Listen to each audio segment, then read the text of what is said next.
राम राम दोस्तों, आज हम दोहा नंबर 10 के बाद की चौपाइयों का पाठ करेंगे और उसके बाद हम दोहा नंबर 11 और 12 का पाठ करेंगे। तो चलिए हम पाठ शुरू करते हैं। जय सिया राम।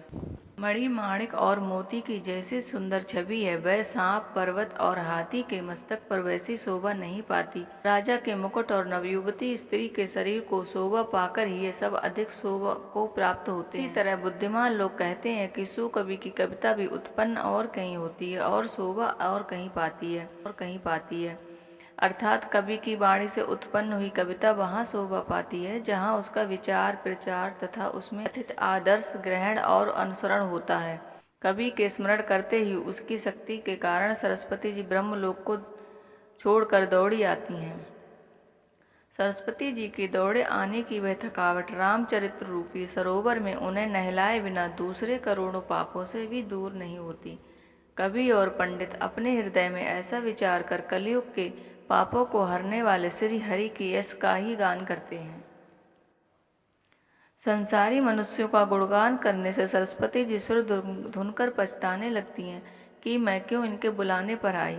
बुद्धिमान लोग हृदय को समुद्र, बुद्धि को सीप और सरस्वती को स्वाति नक्षत्र के समान कहते हैं।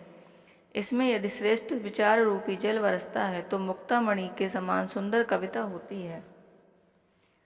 उन कविता रूपी मुक्तामणियों को युक्ति से भेद कर फिर रामचरित्र रूपी सुंदर तागे में पिरोकर सज्जन लोग अपने निर्मल हृदय में धारण करते हैं, जिससे अत्यंत अनुराग रूपी शोभा होती है। वे अत्यंतिक प्रेम को प्राप्त होते हैं।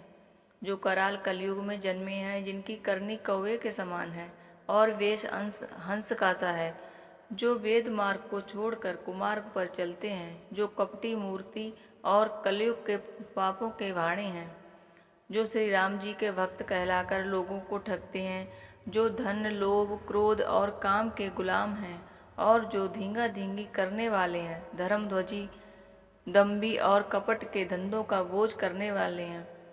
संसार के ऐसे लोगों में सबसे पहले मेरी गिनती है।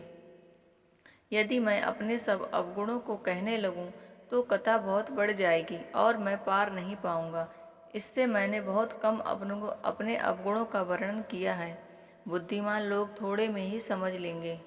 मेरी अनेकों प्रकार की विनती को समझकर कोई भी इस कथा को सुनकर दोष नहीं देगा। इतने पर भी जो शंका करेंगे वे मुझसे भी अधिक मूर्ख और बुद्धिमान के कंगाल हैं। मैं ना तो कवि हूँ, न चतुर कहलाता हूँ। अपनी बुद्धि के अनुसार श्री राम जी के गुणगान गाता हूँ। कहाँ तो श्री रघुनाथ जी के अपार चरित्र और कहाँ संसार में आसक्त मेरी बुद्धि। जिस हवा से सुमेरु पर्वत पहाड़ उड़ जाते हैं तो कहिए उसके सामने रुई किस गिनती में है। श्री राम जी की असीम प्रभुता को समझकर कथा रचने में मेरा मन बहुत हिचकाता है। सरस्वती जी, शेष जी, शिव जी, ब्रह्मा जी, शास्त्र, वेद और पुराण ये सब नेति नेति कहकर सदा जिनका गुणगान करते हैं,